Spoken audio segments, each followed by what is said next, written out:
My phone buzzes at 12:30 a.m., jerking me from a dreamless sleep in an unfamiliar Phoenix hotel room. I fumble across the nightstand, knocking over a plastic cup of water before my fingers close around the vibrating device. The screen glows harsh in the darkness. Front door opened. My stomach drops as I sit bolt upright, fully awake now.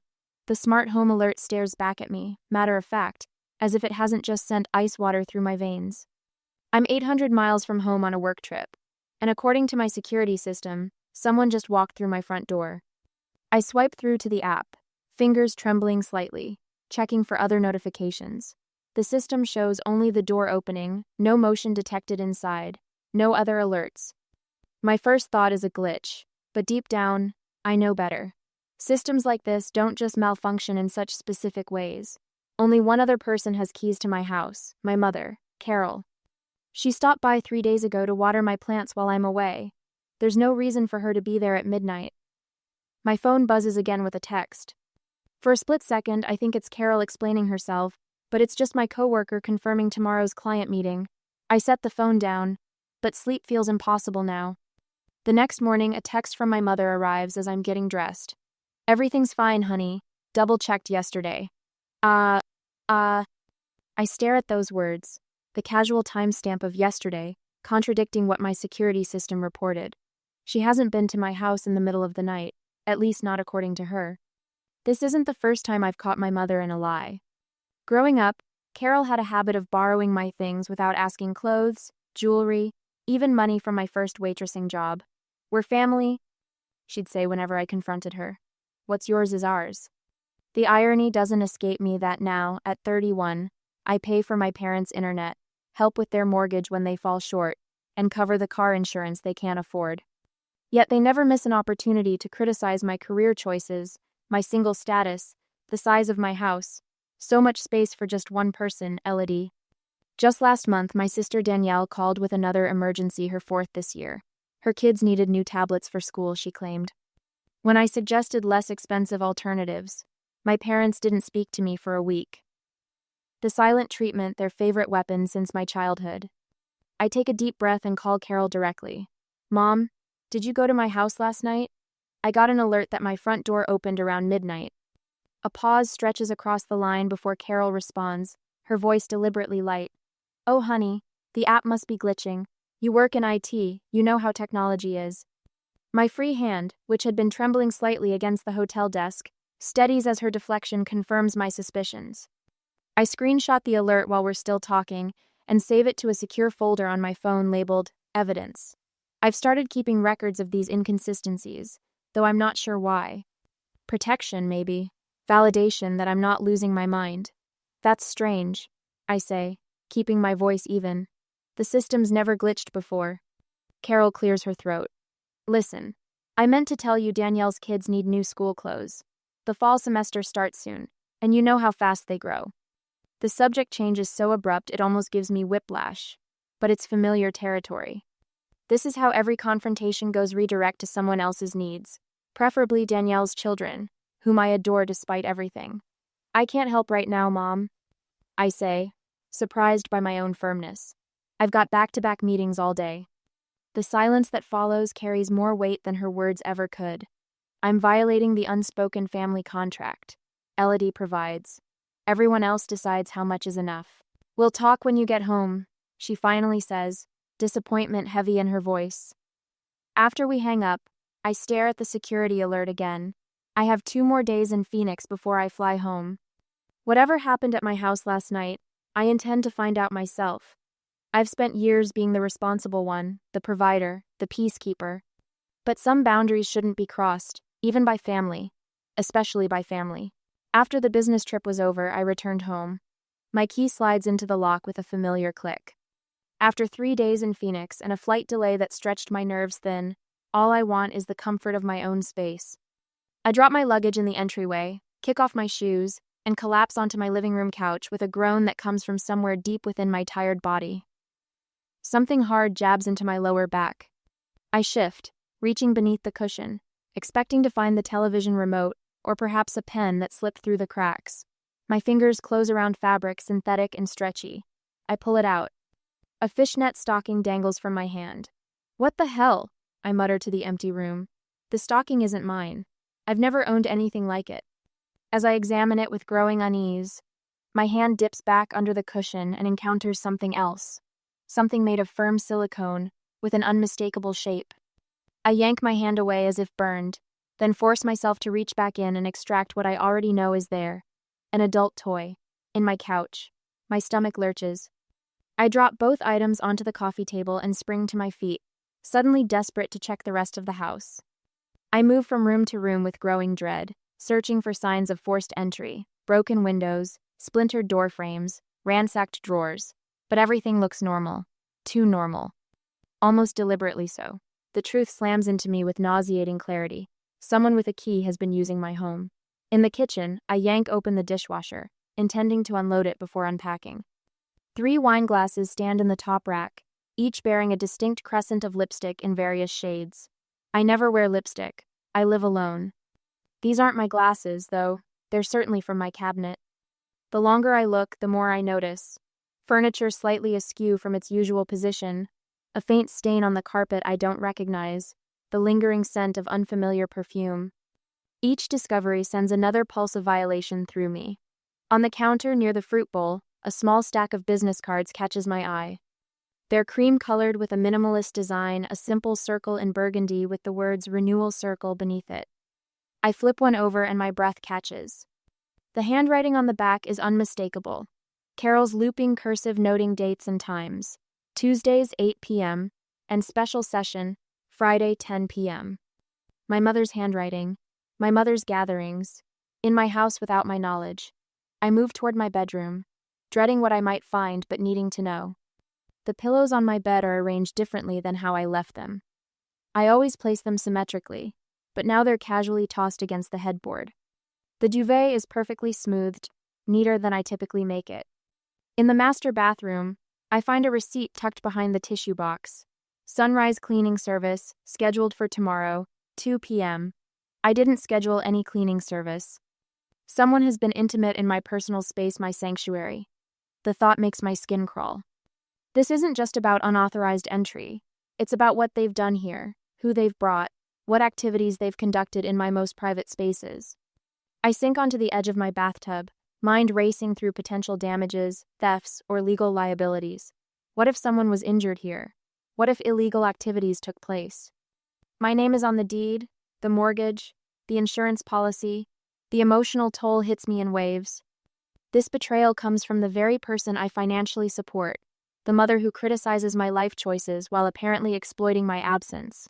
If Carol would do this, what else might she be hiding? How long has this been happening? Most unsettling of all, strangers have been in my home. They know my layout, my belongings, my private spaces. They've seen my family photos, used my shower, slept in my bed. The thought makes me shudder. I straighten, a sudden clarity cutting through the fog of betrayal.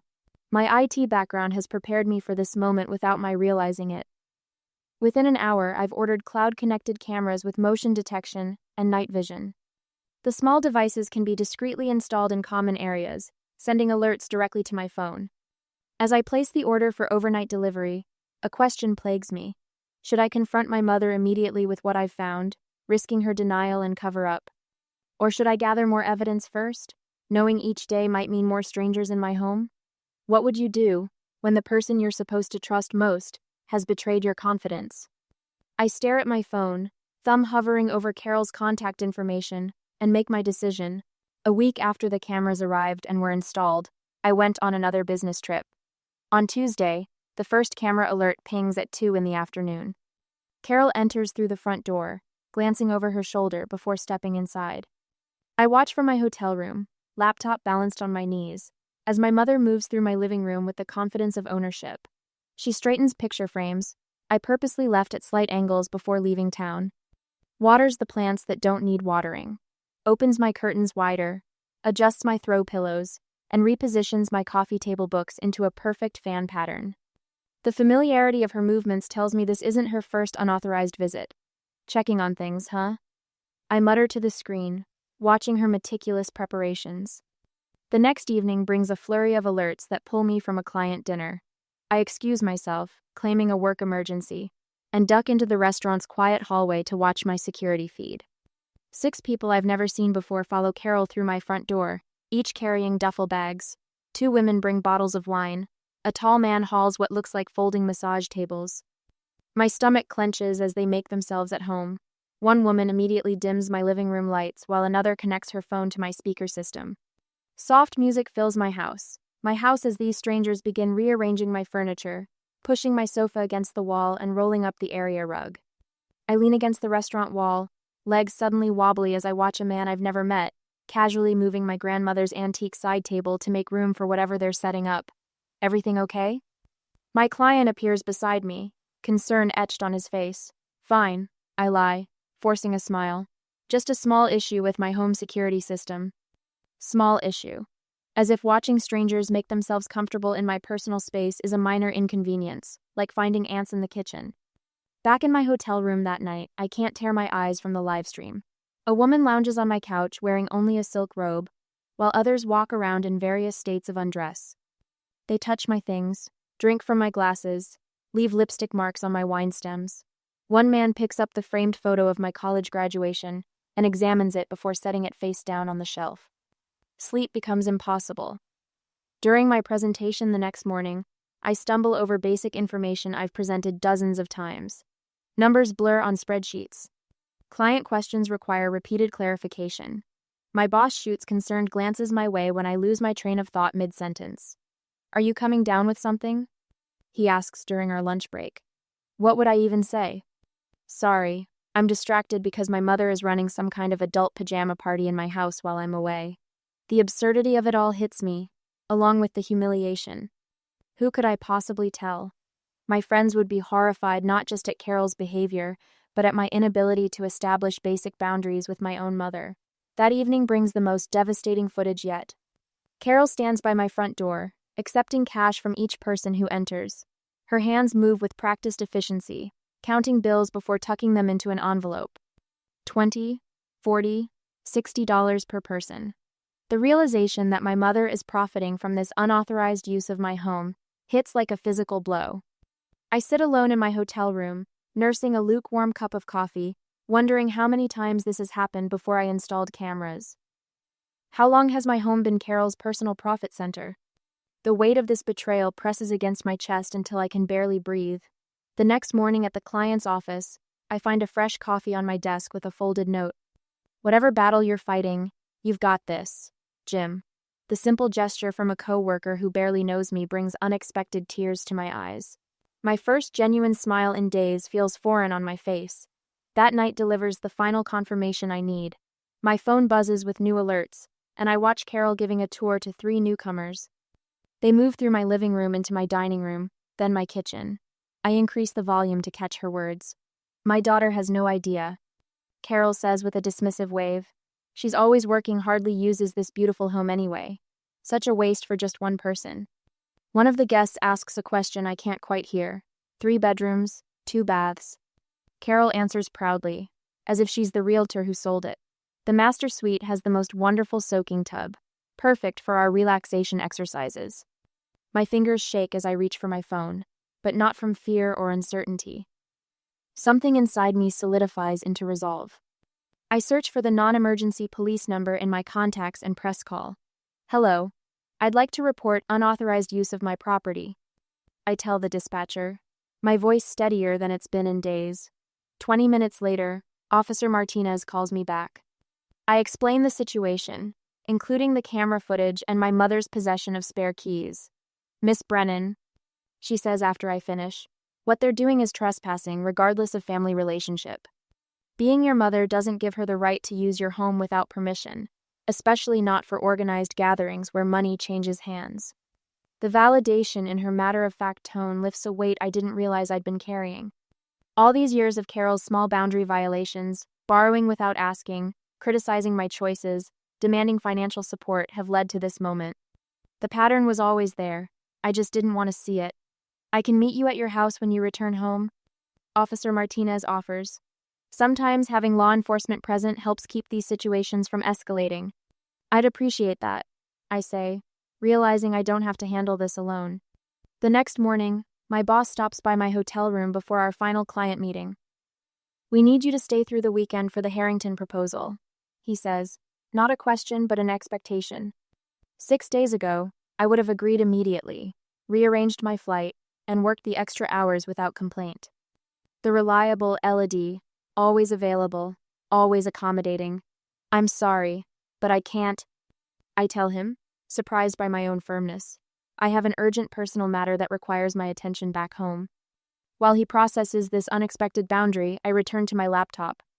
I create a document with timestamps of each unauthorized entry, screenshots of Carol collecting money, and notes about what was moved or disturbed in my home. I label the file Evidence and save it to my secure cloud storage. My final discovery comes when I search online for Renewal Circle, the name on those business cards I found at home. Their website describes intimate healing sessions for couples and singles, with testimonials about reconnecting through touch and exploring sensuality in safe spaces. The membership fees listed are 3 times what Carol has been collecting at my door. My phone rings just as I'm closing my laptop to head to the airport. The caller ID displays Officer Castillo. "Miss Brennan?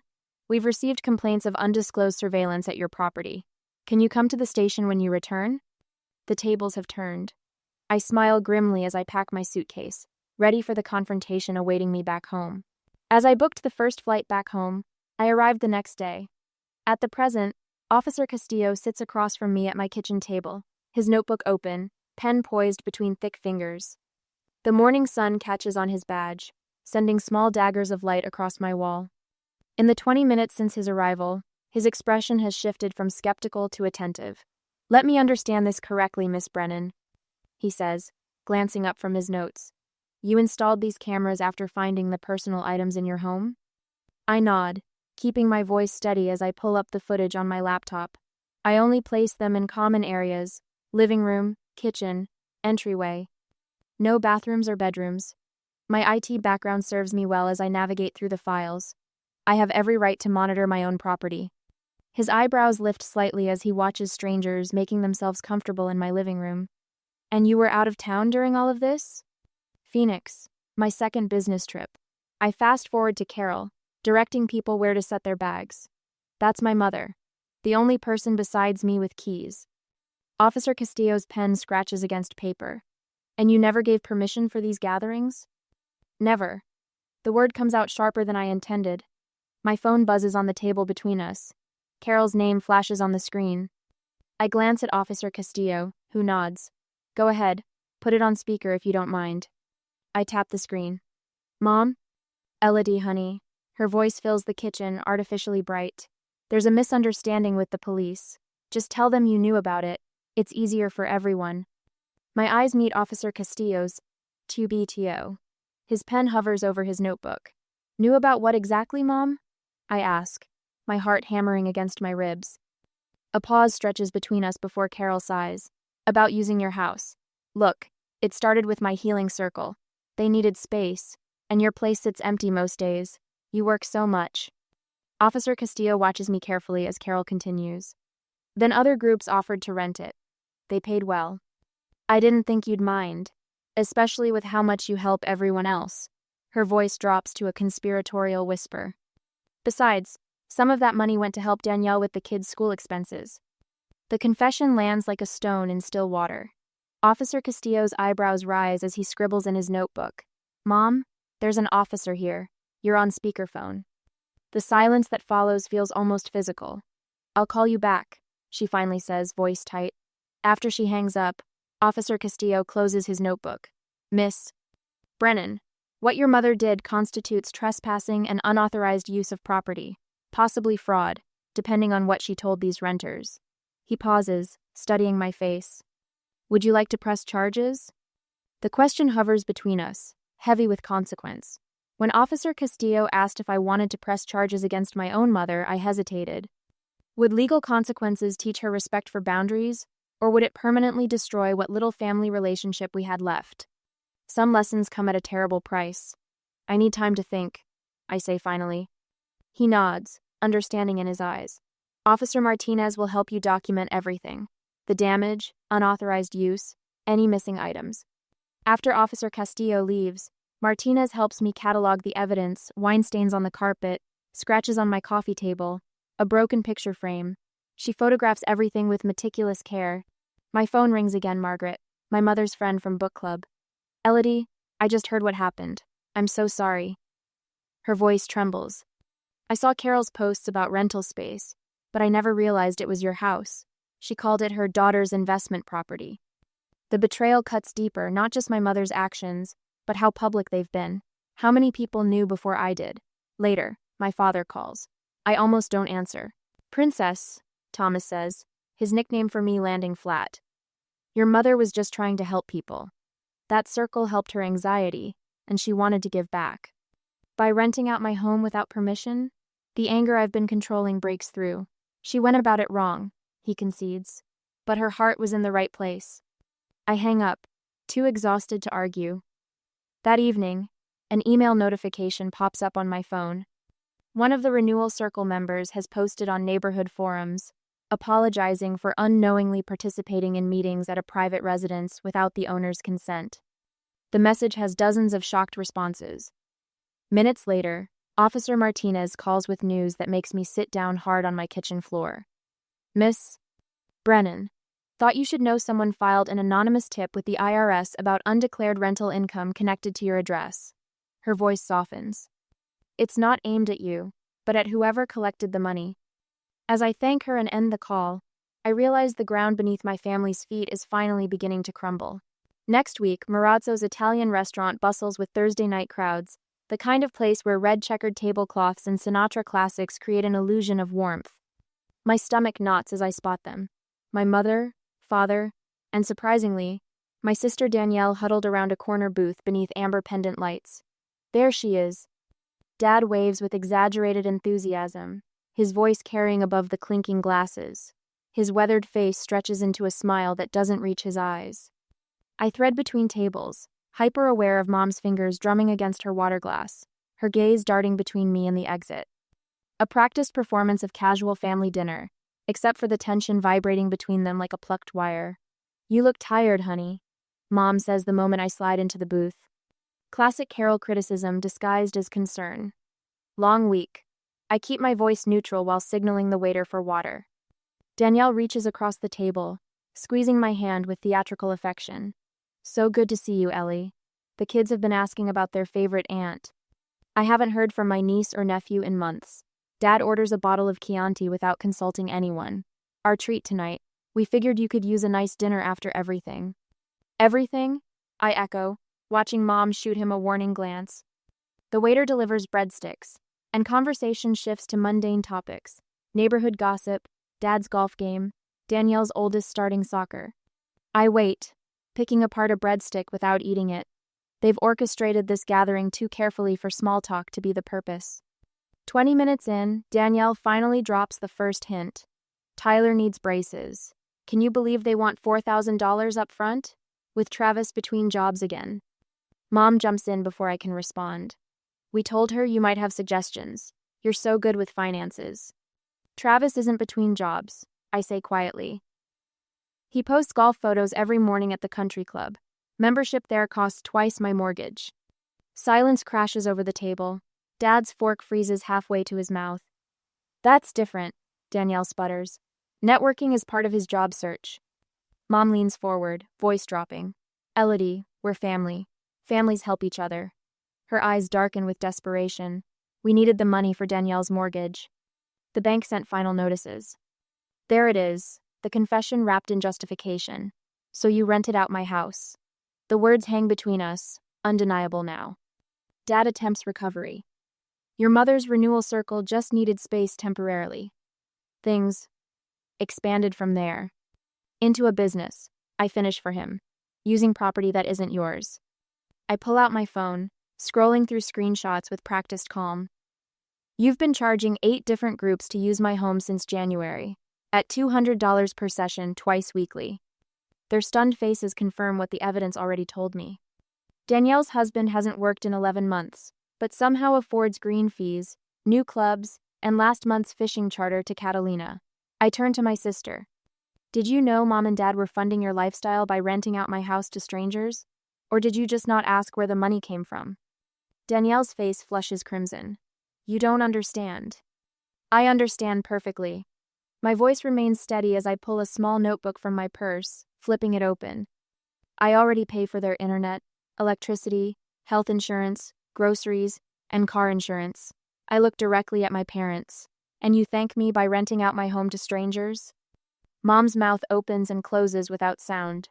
Dad stares into his wine glass. Danielle examines her manicure. The waiter approaches with entrees, hesitates at the tension, then silently distributes plates before retreating. You weren't supposed to find out, Mom finally whispers. That's your defense? Not that you're sorry, but that I wasn't supposed to know? I reach into my pocket, extracting the spare house keys I'd had made for them years ago when trust still existed between us. The metal catches the light as I place them deliberately on the table, then slide them away from Carol with one finger. Something in her snaps. You live in this big, beautiful house alone, she hisses. What are you even doing with all that space? Her words strike deeper than she knows, touching old wounds about my worth being measured by marriage and children. But they don't land with their usual sting. That space is mine, I say, my voice low but firm. Paid for with my work, my sacrifices, not yours to give away. Dad places his hand over Mom's, always the peacemaker after she lights the fire. We're still your parents, Elodie. You owe us respect. A laugh escapes me, surprising us all. Respect is earned, and you've been withdrawing from that account for years. I stand, leaving my dinner untouched. The restaurant continues around us, couples celebrating anniversaries, friends sharing wine, families having normal Thursday dinners where love doesn't come with invoice attachments. Don't do this, Ellie, Danielle pleads, using my childhood nickname like a key to a lock that no longer exists. It's already done. I gather my purse. I've changed the locks and security codes. Officer Martinez will be present tomorrow when you return my furniture that you moved to your basement, Mom. Their shocked expressions would be almost comical if they weren't so painful. My phone buzzes as I walk to my car. A text from someone named Cheryl Winters. Miss Brennan, I was a Renewal Circle member and just learned we were meeting in your private home without permission. I've filed a complaint against Carol Brennan with the Consumer Protection Division. I'm still processing this when another call comes through an hour later, Danielle. Mom said she can't help with the mortgage anymore. She sobs without preamble. What am I supposed to do? The question hangs between us. Her automatic assumption that solving her problems remains my responsibility. Before I can answer, my email notification chimes. From my realtor friend Lauren, market values in your neighborhood up 18% since purchase. If you're still considering options, let's talk. I stare at the message, feeling something unexpected unfurl in my chest. Not just anger or hurt, but possibility. Space to breathe that has nothing to do with square footage. But I am determined. I will sell my house and start over. In 6 months, I will build something new without my family. The morning sun pours through floor-to-ceiling windows, casting golden patterns across bamboo flooring. I selected myself. My Sedona condo feels nothing like my old house, smaller, warmer, intentional. 6 months have passed since I sold my spacious suburban home, using the proceeds to purchase this sanctuary, tucked against red rock formations. I run my hand along the kitchen counter, appreciating its smooth surface without anyone commenting how it's wasted on someone who barely cooks. The enhanced security system glows green in the corner, a silent guardian that now protects a space truly my own. Tonight marks my third weekly dinner with neighbors from down the hall, Jeff and Lydia, retired teachers who ask questions and actually listen to my answers. Marissa from the art gallery, who never questions why a woman would live alone. People who accept boundaries as naturally as breathing. You seem lighter, Marissa told me last week, her silver-streaked hair catching the sunset, like you set down something heavy. She was right. I'd carried the weight of others' expectations so long I'd forgotten how straight my spine could be without it. My phone buzzes against the coffee table. Carol's name illuminates the screen. 6 months ago, my hand would have darted for it immediately, stomach clenching with obligation. Now, I watch it vibrate until silence returns. No guilt floods my chest. No urgent need to respond scratches at my thoughts. Later, while chopping vegetables for dinner, I listen to her voicemail with the casual attention I might give a weather report. Elodie, it's Mom. Thomas isn't feeling well again, the doctor says. Her voice trails into familiar territory. I finish preparing my meal, noticing how my breathing remains steady, my shoulders relaxed. The message will still be there tomorrow, when I decide on my terms whether her crisis requires my response. The evening brings soft knocks at my door, as Jim arrives first, bottle of wine tucked under his arm. The coffee note that sustained me during my darkest days has blossomed into genuine friendship. Officer Martinez follows, now just Sophia, out of uniform but carrying the same straightforward warmth that validated my experience when everyone else questioned my reality. My new neighbors filter in, bringing dishes and conversation untainted by history. We gather around my modest dining table that somehow holds more genuine connection than my previous formal dining room ever did. Sophia raises her glass. To homes that are sanctuaries, not sacrifices. The words resonate through me as crystal clinks against crystal. When the doorbell chimes unexpectedly hours later, after guests have departed, I peer through the peephole to find Danielle standing alone, hands thrust into jacket pockets, resembling the sister I knew before adulthood complicated everything. I open the door but remain in the threshold. "Can we talk?" she asks, voice stripped of its usual entitlement. "We can," I answer, stepping aside. "But this is about rebuilding trust, not money." Something flickers across her face recognition, perhaps that relationships require foundations stronger than transactions. We settle on my porch swing, silence stretching between us before difficult words begin tumbling out. Her marriage troubles, her shame, my boundaries, old wounds and new possibilities. The conversation won't fix everything, but it's honest, something our family exchanged long ago for comfortable lies. Some people say I went too far by selling the house and moving away. Others say I didn't go far enough in cutting ties completely. But let me ask you, if your parents secretly rented out your home and funneled the money to your sibling, would you forgive them? Or walk away forever,